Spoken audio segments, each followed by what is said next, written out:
কচু সবসময় বড় বড় মাছ দিয়ে খেয়েছেন, চিংড়ি দিয়ে খেয়েছেন, মুরগির মাংস দিয়ে খেয়েছেন, গরুর মাংস দিয়ে খেয়েছেন। তো আজকে আপনাদের জন্য নিয়ে আসছি শোল মাছ দিয়ে কিভাবে মানকচু রান্না করা যায় সেই রেসিপি। সো হ্যালো ভিউয়ার্স, আসসালামু আলাইকুম। সকলে কেমন আছো? আশা করছি তোমরা সকলে অনেক বেশি ভালো আছো।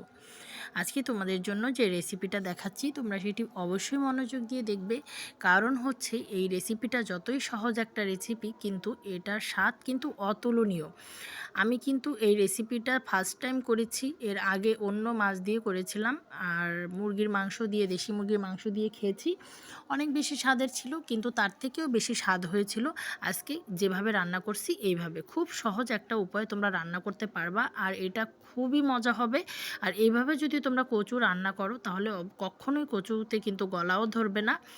আমি টুকরো টুকরো করে কেটে তারপরে বেগুন যেরকম ভাজি ওইভাবে তেলে ভেজে নিয়েছি সবগুলো কচু।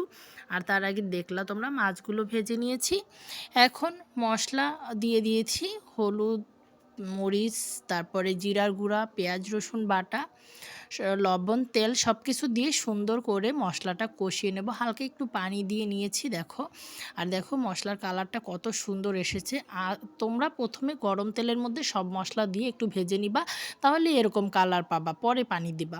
এবার দেখো, এবার ভেজে নেওয়াগুলোকে আবার একটু ভালো করে কচুগুলোকে কষিয়ে নিচ্ছি। এভাবে সুন্দর করে কষানোর পরে হালকা একটু পানি দিয়ে দিয়েছি। যেহেতু আগে ভেজে নিয়েছি কচুটা, তার জন্য অনেকটা সেদ্ধ হয়ে গেছে, তার জন্য আমরা কম পানি দিয়েই তার মধ্যে কচুগুলো দিয়ে দিয়েছি। পানি ফোটার পরে যারা মাছ দাও, আমি ওটা বেশি পছন্দ করি না, কারণ আমি পানি ঠান্ডা থাকতেই মাছগুলো দিয়ে দিই, তাহলে অনেকক্ষণ মাছগুলো তরকারির মধ্যে সময় পায় এবং মাছের মধ্যে মশলাগুলো ঢোকে, সেই জন্য মাছ খেতে অনেক বেশি স্বাদের হয়। তো এই দেখো প্রায় রান্না শেষ, তার মধ্যে এর মধ্যে একটু ধনিয়া পাতা কুচি করে দিয়ে দিয়েছি।